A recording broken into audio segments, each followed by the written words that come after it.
નમસ્કાર, મંતવ્ય ન્યૂઝમાં આપનું સ્વાગત છે ને હું છું આપની સાથે હિરલ। બુલેટિનની શરૂઆત કરીએ।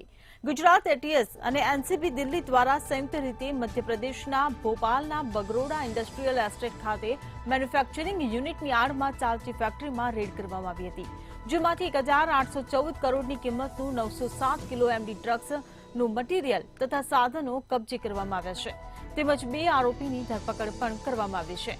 આરોપીઓ દ્વારા 6 મહિનાથી મોડર્ન પ્લાન્ટ બનાવવામાં આવ્યો હતો, તેમાં રોજ 25 કિલો ડ્રગ્સનું પ્રોડક્શન કરતા હતા।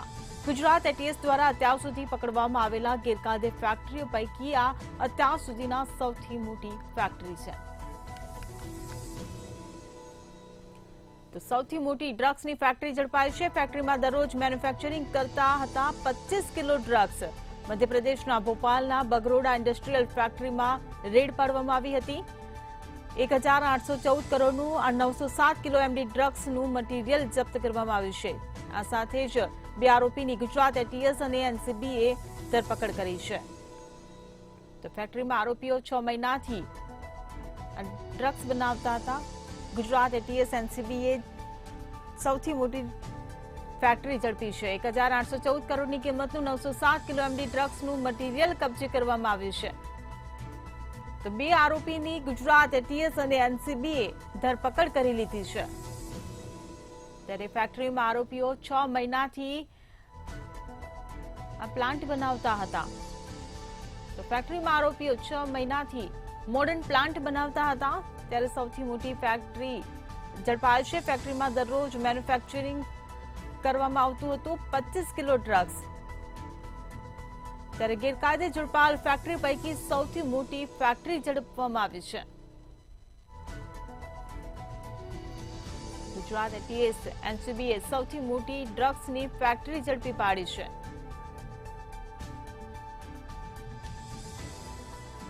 સંવાદદાતા મેહુલ દુધરેજિયા આપણી સાથે ન્યૂઝરૂમથી લાઈવ જોડાઈ ગયા છે। જી મેહુલ, ગુજરાત એટીએસ અને એનસીબીએ ડ્રગ્સની સૌથી મોટી ફેક્ટરી ઝડપી પાડી છે, શું કહેશો? જે પ્રમાણે ગુજરાત એટીએસ અને એનસીબીને આ વર્ષે બીજી વખત મોટી સફળતા હાંસિલ થઈ છે, જેની અંદર કરોડો રૂપિયાનું જે ડ્રગ્સ જે છે તે પકડવામાં તેને સફળતા મળી છે। અગાઉ મુંબઈના જે ઘણા બધા વિસ્તારોની અંદર જે સરપ્રાઇઝ ચેકિંગ કર્યા બાદ એક જે મકાનની અંદર જે ડ્રગ્સ બનાવવામાં આવતું હતું તેની અધધ કિંમત બજારમાં જોવા મળી રહી છે। ત્યારે આવો જ એક સફળતા જે છે તે મધ્યપ્રદેશના ભોપાલની અંદરથી તેમને મળી છે।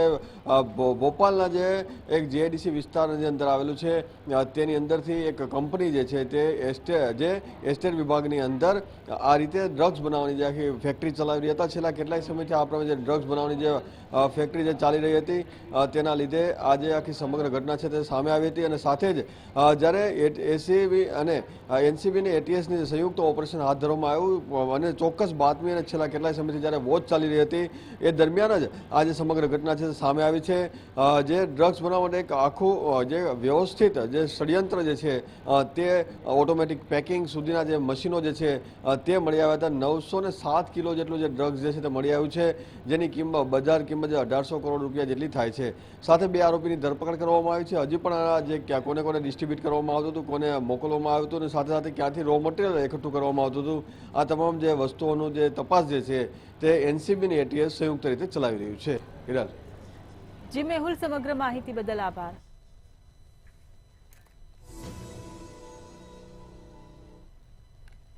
વડોદરાના બાયલી પાસે સગીરા પર ગેંગરેપને 24 કલાક બાદ પણ આરોપીઓ અંગે પોલીસને કોઈ મહત્વની કડી નથી મળી। જિલ્લા એલસીબી એસઓજી પોલીસની ક્રાઇમ બ્રાન્ચ મળીને જુદી જુદી દિશામાં તપાસ કરી રહી છે। ઘટના સમયે પીડિતા સાથે બેઠેલા સગીર મિત્રે આ સ્થળે આવતા અગાઉ કોઈ મિત્રને જાણકારી આપી હતી કે કેમ તે દિશામાં પોલીસ તપાસ કરી રહી છે। તો બીજી તરફ આરોપીઓને પકડવા રાજ્યભરની પોલીસ જોડાય છે। દુષ્કર્મ પૂર્વે સગીરા અને મિત્રને ધમકાવનાર બાઇક સવાર 2ની શોધખોળ શરૂ કરાઈ છે।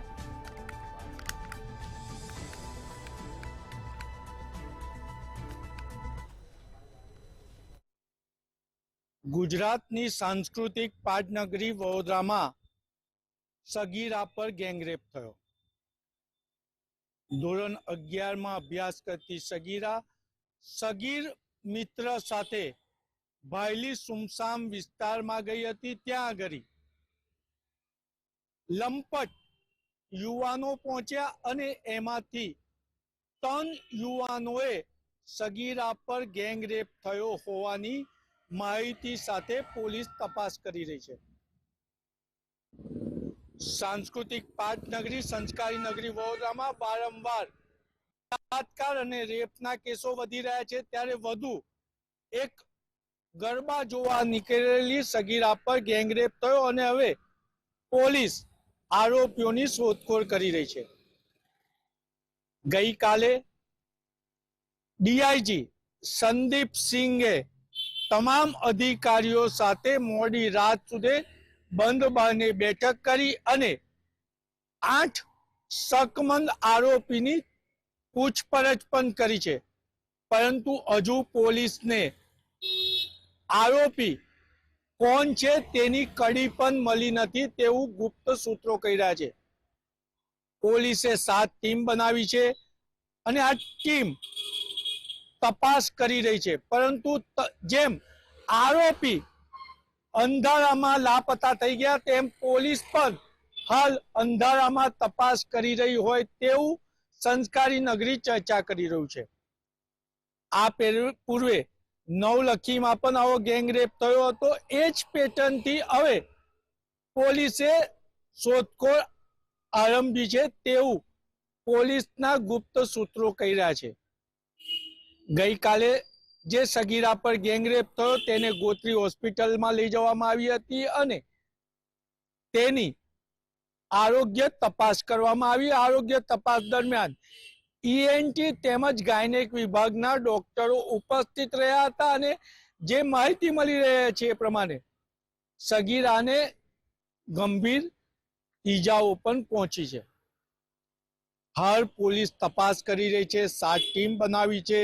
નવલખી ગેંગરેપમાં જે તપાસ કરી હતી એ જ પેટર્નથી તપાસ કરી રહી છે, ત્યારે સંસ્કારી નગરીમાં એક જ ચર્ચા છે કે ગેંગ રેપ કરનાર તેમજ અસામાજિક તત્વોને પોલીસનો ડર નથી રહ્યો, એટલે જ સાંસ્કૃતિક પાટનગરીમાં સંસ્કાર લજવાય તેવા કિસ્સા વારંવાર બની રહ્યા છે. વડોદરા શહેર ગૃહ રાજ્યમંત્રી હર્ષ સંઘવીનો પ્રભાર વિભાગ પણ છે, ત્યારે પોલીસની ક્રાઇમ બ્રાન્ચ પણ હવે તપાસમાં લાગી છે અને ક્રાઇમ બ્રાન્ચે સ્થળ પર જઈ અને સ્થળનું નિરીક્ષણ કર્યું છે. ત્યાં જે ઝાંઝર પડ્યા હતા, જે ચશ્મા પડ્યા હતા, એની સાથે સાથે આખા વિસ્તારમાં આવતા સીસીટીવીના ફૂટેજ મેળવી અને જે આરોપીઓનું વર્ણન બતાવવામાં આવ્યું છે તે આરોપીઓની તપાસ કરવામાં આવ્યું છે. સગીરા અને સગીર એનો મિત્ર જ્યારે જઈ રહ્યા હતા ત્યારે જે 2 વ્યક્તિઓએ તેમને ધમકાવ્યા હતા તેની તરફ પણ પોલીસે તપાસ આરંભી છે. અને મહત્વની બાબત એ છે કે સગીર મિત્ર જ્યારે સગીરા પ્રેમીને લઈ અને ભાયલી સુમસામ વિસ્તારમાં ગયો હતો ત્યારે શું તેને તેના કોઈ મિત્રને જાણ કરી હતી? શું આ જે ગેંગરેપ થયો તેમાં સગીર પ્રેમીના જ કોઈ મિત્રો છે કે કેમ, તે દિશામાં પણ પોલીસે તપાસ આરંભી છે.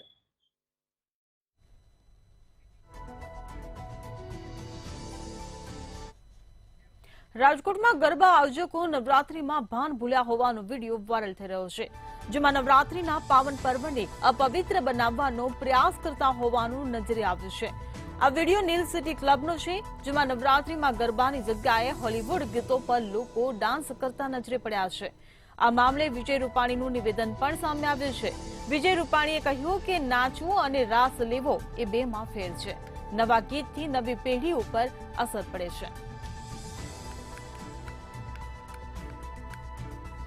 તો ગરબાની ગરિમા લજવાઈ હોય તે પ્રકારની આ ઘટના સામે આવી છે. નીલ સિટી મામલે વિજય રૂપાણીનું નિવેદન પણ સામે આવ્યું છે. નવરાત્રીના પાવન પર્વને અપવિત્ર કરતો હોવાનો આ વિડીયો સામે આવ્યો છે. ગરબાને નામે દારૂડિયાના જાણે ગીત વાગતા હોય તેની પર ખેલૈયાઓ ડાન્સ કરી રહ્યા હતા.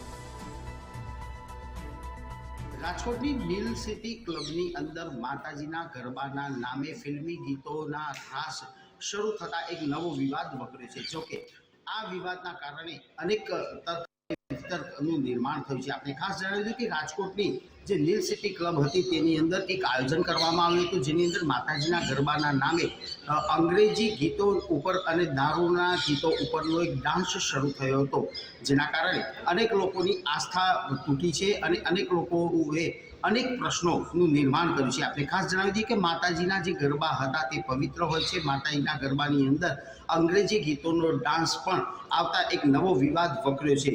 આવા ગીતો માતાજીના અપમાન સમાન ગણાવતા હોવાનું પણ શ્રદ્ધાળુઓએ વ્યક્ત કર્યો હતો. રાજકોટમાં આ જે ઘટના બની તેમાં માતાજીની આરાધના નામે આવા ગીતો વાગવાના કારણે અનેક લોકોની આસ્થા તૂટી છે. જો કે આ બાબતે એક નવી ચર્ચા ચકડોળે ચડી છે અને રાજકીય નેતાઓ પણ અવનવા નિવેદનો કરી રહ્યા છે.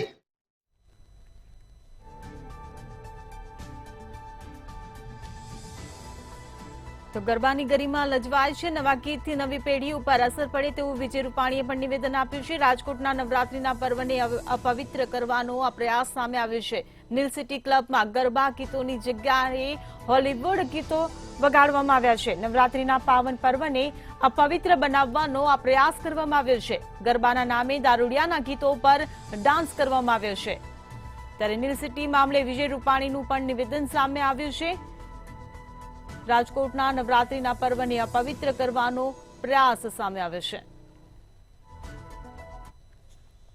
સુરતમાં વધુ એક લંપટ શિક્ષકની કરતૂત સામે આવી છે. માંડવીની શાળામાં સગીરા સાથે શારીરિક અડપલા કર્યા હોવાનું સામે આવ્યું છે. આશ્રમ શાળાના આચાર્યએ જ સગીરા સાથે શારીરિક અડપલા કર્યા હતા, જ્યારે અગાઉ પણ સગીરા સાથે શારીરિક અડપલા કર્યાનું સામે આવ્યું છે. શાળાનો લંપટ આચાર્ય પણ આશ્રમ શાળામાં જ રહેતો હતો. જ્યારે આ ઘટનાને લઈને માંડવી પોલીસ ઘટનાસ્થળ પર પહોંચી છે અને આગળની તપાસ હાથ ધરી છે. તો ગુરુ જ હેવાન બન્યો હોય તે પ્રકારની આ ઘટના સામે આવી છે. આશ્રમ શાળાના આચાર્યએ જ સગીરા સાથે શારીરિક અડપલા કર્યા હોવાની ઘટના સામે આવી છે. જો કે અગાઉ પણ સગીરા સાથે શારીરિક અડપલા કર્યા હોવાનું પણ સામે આવ્યું છે. ત્યારે સુરતમાં વધુ એક લંપટ શિક્ષકની આ કરતૂત સામે આવી છે. આશ્રમ શાળાના આચાર્યએ જ સગીરા સાથે શારીરિક અડપલા કર્યા હતા. માંડવીની શાળામાં સગીરા સાથે શારીરિક અડપલા કર્યા હોવાની આ ઘટના સામે આવી છે. આશ્રમ શાળાની સગીરા સાથે આચાર્યએ જ અડપલા કર્યાની આ ઘટના સામે આવી છે. જો કે આ પહેલા પણ આચાર્ય દ્વારા સગીરા સાથે શારીરિક અડપલા કરવામાં આવ્યા હતા. ગુજરાત રાજ્યના અંદર છેલ્લા ઘણા દિવસોથી છેડતી બળાત્કાર જેવા બનાવો સામે આવી રહ્યા છે. હાલ આપણે વાત કરી રહ્યા છે જ્યારે રાજ્ય સરકારનો નિયમ છે કે બેટી બચાવો બેટી પઢાઓ. બેટીને પઢાવી લીધી છે પરંતુ બેટીને બચાવી નહીં શક્યા હોય તેવા દ્રશ્યો આખા ગુજરાત રાજ્યમાં જોવા મળી રહ્યા છે. દિવસ દરમિયાન આખા ગુજરાત રાજ્યની વાત કરીએ તો 2022-2023 અંદર અંદાજિત પર ડે 26 થી વધારે આવા ગુનાઓ નોંધાતા હોય છે. ત્યારે સુરત શહેરમાં વાત કરીએ તો સુરત શહેરમાં છેડતી બળાત્કાર જેવા રોજના રોજ બનાવો પ્રકાશમાં આવતા હોય છે. ત્યારે વાત કરીએ તો દાહોદમાં એક શિક્ષકે પોતાના જ સ્કૂલમાં જે ભણતી ધોરણ 7 અને ધોરણ 8 ની 4 બાળકીઓને છાતી પર હાથ ફેરવી તેનો છેડતી કરી હતી. ત્યારબાદ માંડવીમાં પણ આચાર્યએ પોતાના વિદ્યાર્થીનીને રૂમમાં બોલાવીને તેની સાથે શારીરિક અડપલા કર્યા હતા. વાત કરવામાં આવી રહી છે કે સુરત શહેરના અંદર દિવસે ને દિવસે આવી ઘટનાઓ પ્રકાશમાં આવે છે. જ્યારે રાજ્ય મંત્રી દ્વારા ગુનેગારોના ઉપર ચોક્કસપણે પોતાની લગામ લગાવી દેવામાં આવે છે. જ્યારે ચોરી, લૂંટફાટ તેમજ હત્યા જેવા આરોપીઓને પકડી લેવામાં આવે છે. ત્યારે સુરત શહેરના અંદર આ જે છેડતી છે, પોસ્કો છે, બળાત્કાર જેવા કિસ્સાઓ દિવસે ને દિવસે વધી રહ્યા છે. પોલીસ દ્વારા આરોપીની ગણતરીના કલાકોમાં ધરપકડ પણ કરી દેવામાં આવે છે. વાત કરવામાં આવે ધરપકડ કર્યા બાદ તેની ચાર્જશીટ પણ રજૂ કરી દેવામાં આવે છે. પરંતુ આ કેસ દિવસે ને દિવસે વધી રહ્યા છે. ત્યારે ક્યાંક ને ક્યાંક સુરત પોલીસની સી ટીમની નિષ્ફળ કામગીરી હોય એવા દ્રશ્યો પણ જોવા મળી રહ્યા છે. જી તો ગુરુ જે હેવાન બન્યો હોય તે પ્રકારની આ ઘટના સામે આવી છે. સુરતમાં વધુ એક લંપટ શિક્ષકની કરતૂત સામે આવી છે. શાળાના આચાર્ય દ્વારા સગીરા સાથે શારીરિક અડપલા કર્યા હોવાની આ ઘટના સામે આવી છે. જો કે અગાઉ પણ આચાર્યએ સગીરા સાથે શારીરિક અડપલા કર્યા હોવાનું પણ ખુલાસો થયો છે. ત્યારે માંડવીની શાળામાં સગીરા સાથે આચાર્ય દ્વારા શારીરિક અડપલા કર્યા હોવાની આ ઘટના સામે આવી છે. ત્યારે ગુરુ જ જાણે હેવાન બન્યો હોય તે પ્રકારની આ ઘટના સામે આવી છે. જો કે અગાઉ પણ સગીરા સાથે શારીરિક અડપલા કર્યા હોવાનું પણ સામે આવ્યું છે. સુરતમાં વધુ એક લંપટ શિક્ષકની કરતૂત સામે આવી છે. માંડવીની શાળામાં સગીરા સાથે શારીરિક અડપલા કરવામાં આવ્યા છે. આશ્રમ શાળાના આચાર્યએ જ સગીરા સાથે અડપલા કર્યા છે. તો અગાઉ પણ સગીરા સાથે આચાર્ય દ્વારા શારીરિક અડપલા કરવામાં આવ્યા હતા. આશ્રમ શાળાના આચાર્યએ જ સગીરા સાથે શારીરિક અડપલા કર્યા છે. ત્યારે ગુરુ જ જાણે હેવાન બન્યો હોય તે પ્રકારની આ ઘટના સામે આવી છે. મહેસાણામાં વિદેશ વાંચકોને કબૂતરબાજ એજન્ટોએ છેતર્યા હોવાની ઘટના સામે આવી છે. 4 વિદેશ વાંચકોને 83 લાખનો ચૂનો લગાવ્યો હોવાનું સામે આવ્યું છે. શ્રી રાધે વિઝા હબ નામના એજન્ટોએ ચૂનો લગાવ્યો હતો.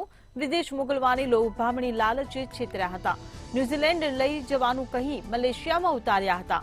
જ્યારે આ સમગ્ર મામલે મહેસાણા તાલુકા પોલીસ સ્ટેશનમાં ગુનો નોંધાયો હતો. તો વિદેશની લાલચે લાખનો ચૂનો એ પ્રકારની આ ઘટના સામે આવી છે. 4 વિદેશ વાંચકોને 83 લાખનો ચૂનો લગાવવામાં આવ્યો છે. મહેસાણામાં વિદેશ વાંચકોને કબૂતરબાજોએ છેતર્યા છે.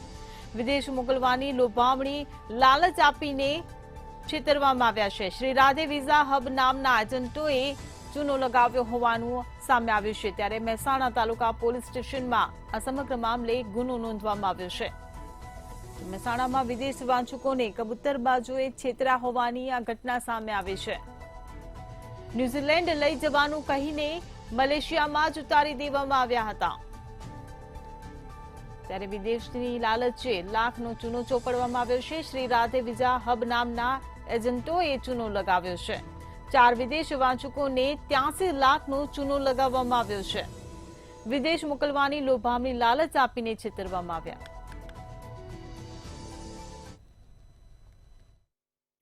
વિદેશ જવાની ગેલસામાં રૂપિયા ખોવાનો વારો આવે છે તેવી જ ઘટના મહેસાણામાં સામે આવી છે. અને કબૂતરબાજ એજન્ટે એક વધુ કિસ્સો સામે આવ્યો છે કે આ મામલે વધુ એક ફરિયાદ થઈ નોંધવામાં આવી હોય તેવું સ્પષ્ટપણે દેખાઈ રહ્યું છે. અને વિદેશ વાંચક કબૂતરબાજો એજન્ટે છેતર્યા છે. અને શ્રીરામ વિઝા હબ ના એજન્ટે ચૂનો લગાવ્યો છે. અને પ્રાર્થના પ્લેટિના માર્કેટની અંદર આ કબૂતરબાજોની ઓફિસ આવી હતી અને વિદેશ મોકલવાની લોભામણી લાલચ આપી અને છેતર્યા હતા. ન્યૂઝીલેન્ડ લઈ જવાનું કહીને મલેશિયા ઉતારી દીધા હતા. અને 4 વિદેશ જવાવાળા વાંચકોને 4 કબૂતરબાજ એજન્ટોએ ચૂનો લગાવ્યો છે.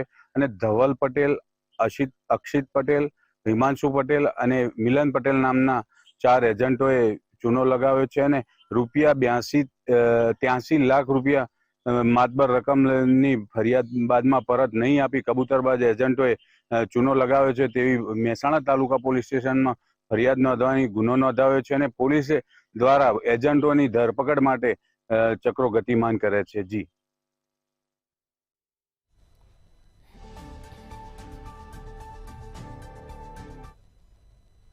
પાલિકામાં કર્મચારીઓને પગાર ચૂકવવાની રકમ નથી. કરદાતાઓ પર કડકાઈ બતાવવાનું શરૂ કરવામાં આવ્યું છે. જેમાં ચડત રકમ બાકી હોય તેમને 3 દિવસમાં ભરપાઈ કરી જવા, અન્યથા પાણી અને ગટર સહિતની સેવા બંધ કરવામાં આવશે તેવી ચેતવણીથી શરૂઆત કરી દેવાઈ છે. આમ 9 નોરતા અને ત્યારબાદ 20 દિવસે દિવાળીના તહેવારોની ઉજવણીની તૈયારીઓ શરૂ થઈ જશે. પાલિકાએ કર્મચારીઓની દિવાળી સુધારવા માટે મિલકત માલિકોની દિવાળી બગાડવાનું શરૂ કર્યું હોય તેવો તાલ સર્જાવશે. જોકે મિલકત માલિકો કેવો પ્રતિસાદ આપે છે અને ત્યારબાદ નગરપાલિકા કેટલી હદે કડકાઈ બતાવે છે એ 3 દિવસમાં સ્પષ્ટ થઈ જશે.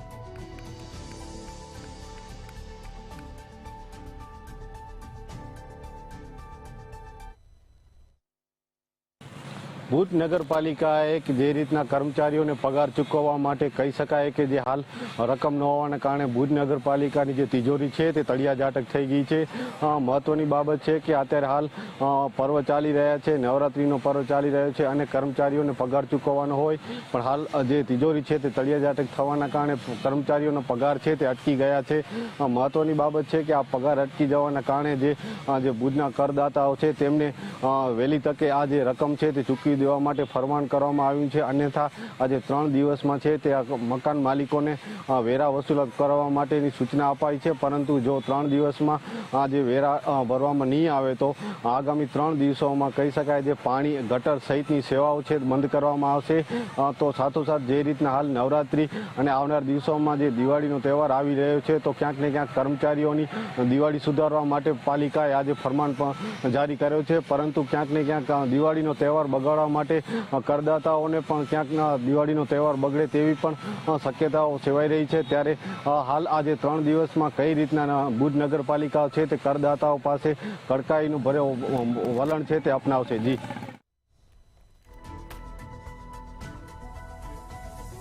પગાર ચૂકવવા રકમ નથી, કરદાતાઓ પર કડકાઈ કરવામાં આવી રહી છે. પાલિકામાં કર્મચારીઓને પગાર ચૂકવવાની રકમ જ નથી.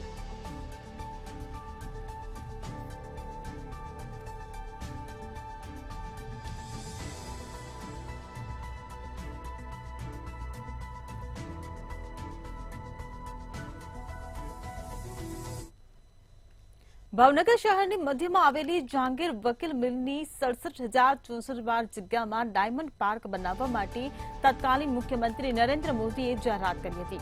ત્યારબાદ આ અંગે નિમાયેલી કમિટીએ સર્વે કરી સૂચિત પ્લાન બનાવીને સરકારમાં સુપરત કર્યો હતો.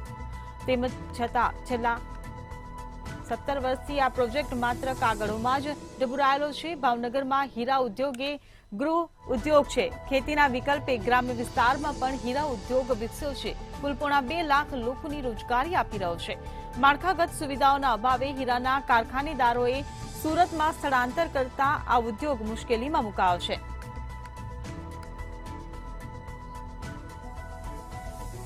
તો ડાયમંડ પાર્ક ફાલમાં અટવાયો છે. હીરાના કારખાનેદારોએ સ્થળાંતર કરતા ઉદ્યોગ મુશ્કેલીમાં મુકાયો છે.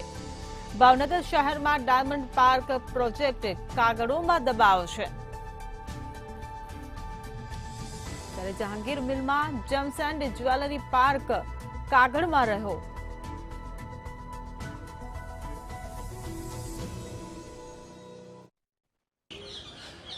જે ચોક્કસ ભાવનગર ડાયમંડ ઉદ્યોગની અંદર રાજ્યમાં બીજા નંબરે આવે છે. ત્યારે કહી શકાય કે 2 લાખથી પણ વધારે રત્ન કલાકારો ભાવનગરથી સીધા ડાયમંડના ઉદ્યોગ સાથે જોડાયેલા છે. તેમજ ડાયમંડ ઉદ્યોગ એટલે ભાવનગરનો કહી શકાય કે હબ ગણાય છે. 2017માં ડાયમંડ ઉદ્યોગને ભાવનગરમાં વેગ આપવા માટે સરકાર દ્વારા જાહેરાત કરવામાં આવી હતી કે જે મિલની જગ્યા છે અંદાજે 67,000 સ્ક્વેર ફૂટની આ જગ્યા પડી છે તેને ડાયમંડ ઉદ્યોગને આ પાર્ક માટે સ્થાપવા માટે આપવામાં આવશે. 2017માં આ જગ્યા છે તે ફાળવવાની વાત થઈ હતી, પરંતુ ક્યાંક ને ક્યાંક આ જે જગ્યા છે હજી સુધી ફાળવવાની નથી અને ડાયમંડ પાર્કની જે વાત છે તે કહી શકાય કે હજી સુધી સંતોષવામાં નથી આવી. જ્યારે ડાયમંડ પાર્કની વાત થઈ હતી ત્યારબાદ ભાવનગર જે ડાયમંડ એસોસિએશન છે તેમના દ્વારા એક કમિટી બનાવવામાં આવી હતી અને કમિટી દ્વારા આખું જે સ્ટ્રક્ચર કેવી રીતના ઊભું થશે તેની અંદર 4,000 કરતાં પણ વધારે ડાયમંડની ઓફિસો, સેફ, કેન્ટીન હોલ તેમજ અનેક જે સુવિધાઓ છે તે એક જ જગ્યાએ ડાયમંડની ઊભી કરવાની જે વાત હતી તે આખું પ્લાનિંગ કરવામાં આવ્યું હતું. પરંતુ ક્યાંક ને ક્યાંક સરકારની અંદર 2017થી આ ફાઇલ છે તે પડેલી છે. શરૂઆતની અંદર રાજકીય લોકોને કારણે કહી શકાય કે જે ડાયમંડના પ્રમુખ હતા તેમની રાજીનામાની પણ માંગ હતી કે રાજીનામું આપે ત્યારબાદ કામગીરી આગળ હશે. આ વાત આવી ત્યારે જે ડાયમંડના જે ત્યારના પ્રમુખ વિઠ્ઠલભાઈ મેંડપરા હતા તેમણે રાજીનામું પણ આપી દીધું હતું. તેમ છતાં પણ હજી સુધી ડાયમંડ પાર્કનો જે પ્લાનિંગ છે તેને પાસ કરીને આ માટે જગ્યા હજી સુધી આપવામાં નથી આવી. ડાયમંડ એસોસિએશનની માંગ હતી કે જો ભાવનગરમાં ડાયમંડ પાર્ક બને તો ભાવનગરની અંદર 2 લાખ કરતાં પણ વધારે જે રત્ન કલાકારો છે તે ભાવનગરની અંદર સ્થાયી થઈ શકે. કારણ કે ભાવનગરમાં કોઈ પણ જાતની ડાયમંડને લઈને જે છૂટી છવાઈ ઓફિસો રહેતી હોય છે અને ભાવનગર શહેર અને જિલ્લાનું મુખ્ય માધવ રત્ન ત્યાં હાલ એક સાથે ઘણી ઓફિસ છે, પરંતુ અનેક કોમ્પ્લેક્સ આસપાસમાં વિસ્તરેલા છે. તેને કારણે લોકો અહીંથી સુરત તરફ પરિભ્રમણ કરી રહ્યા છે. સુરતની અંદર પણ અનેક ડાયમંડના રત્ન કલાકારો ભાવનગરથી ગયા છે, પરંતુ હજી સુધી આ માંગ જે છે ભાવનગરની ડાયમંડ પાર્કની તે સરકાર દ્વારા સંતોષવામાં નથી આવી. ફરી એક વખત ડાયમંડ એસોસિએશન દ્વારા આ જે માંગ છે તેને લઈને માંગણી સરકાર સમક્ષ મૂકવામાં આવી છે કે ભાવનગરની અંદર જે 67,000 સ્ક્વેર ફૂટ જગ્યા પડી છે તેને ડાયમંડ પાર્ક બનાવવા માટે મંજૂર કરવામાં આવે, જેથી કરીને જે ભાવનગરનો ડાયમંડ ઉદ્યોગ અત્યારે ભાંગી ગયો છે તેને એક ટેકો મળે અને ભાવનગરના ડાયમંડ ઉદ્યોગને ફરીથી વેગ આપીને ઊંચા સ્તરે લઈ જઈ શકાય. જી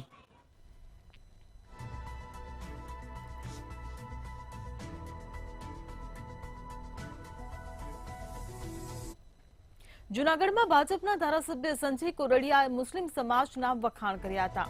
સંજય કોરડિયાએ એજ્યુકેશન સોસાયટીના કાર્યક્રમમાં હાજરી આપી હતી.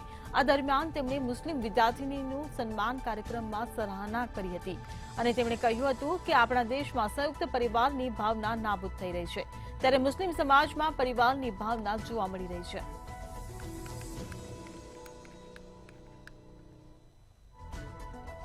ધારાસભ્યએ વખાણ કર્યા. મુસ્લિમ વિદ્યાર્થીની સન્માન કાર્યક્રમમાં સરાહના કરી હતી.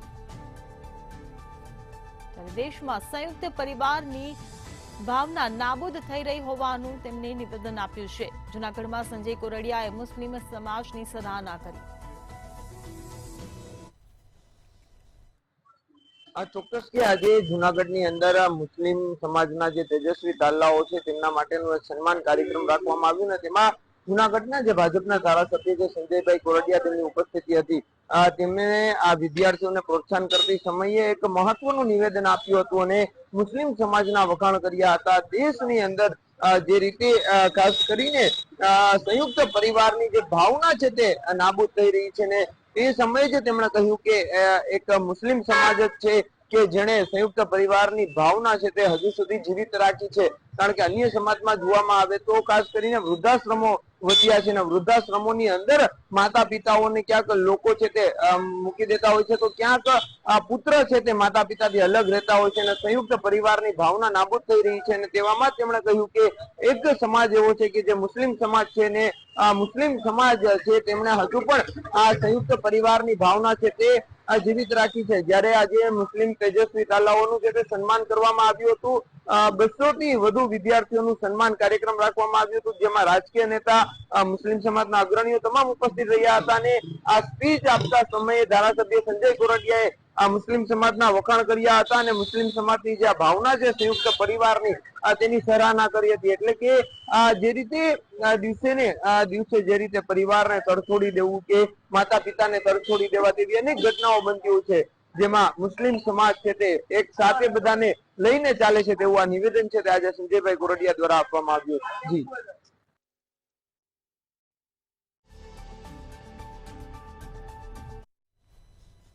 ગાંધીનગરમાં ભૂપેન્દ્ર પટેલની અધ્યક્ષતામાં મળેલી કેબિનેટ બેઠક પૂર્ણ થઈ છે. ગાંધીનગરથી આ સમાચાર મળી રહ્યા છે.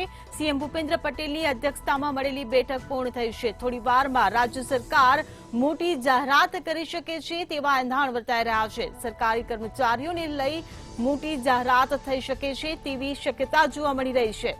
જૂની પેન્શન યોજના સહિતના પડતર પ્રશ્નો અંગે નિર્ણયની શક્યતા જોવા મળી રહી છે. તો રાજ્ય સરકારના પ્રવક્તા મંત્રી ઋષિકેશ પટેલની પત્રકાર પરિષદ. ગાંધીનગરથી આ સમાચાર મળી રહ્યા છે. મુખ્યમંત્રી ભૂપેન્દ્ર પટેલની અધ્યક્ષતામાં મળેલી બેઠક પૂર્ણ થઈ છે.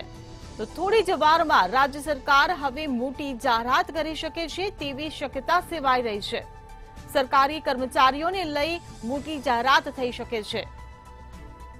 ત્યારે જૂની પેન્શન યોજના સહિતના પડતર પ્રશ્નો અંગે નિર્ણયની શક્યતા જોવા મળી રહી છે. રાજ્ય સરકારના પ્રવક્તા મંત્રી ઋષિકેશ પટેલની પત્રકાર પરિષદ.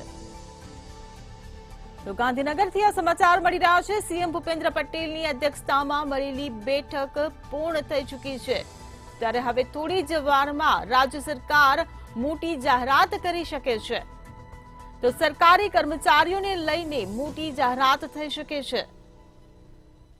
તો જૂની પેન્શન યોજના સહિતના પડતર પ્રશ્નો અંગે નિર્ણય લેવામાં આવી શકે છે. તો રાજ્ય સરકારના પ્રવક્તા મંત્રી ઋષિકેશ પટેલની પત્રકાર પરિષદ. રાજ્ય કક્ષાના મંત્રી જગદીશ વિશ્વકર્મા પણ હાજર રહ્યા. ત્યારે બચુ ખાબડ પણ પત્રકાર પરિષદમાં ઉપસ્થિત રહ્યા. તો 7 ઓક્ટોબર 2001માં નરેન્દ્રભાઈ મોદી બન્યા હતા ગુજરાતના સીએમ.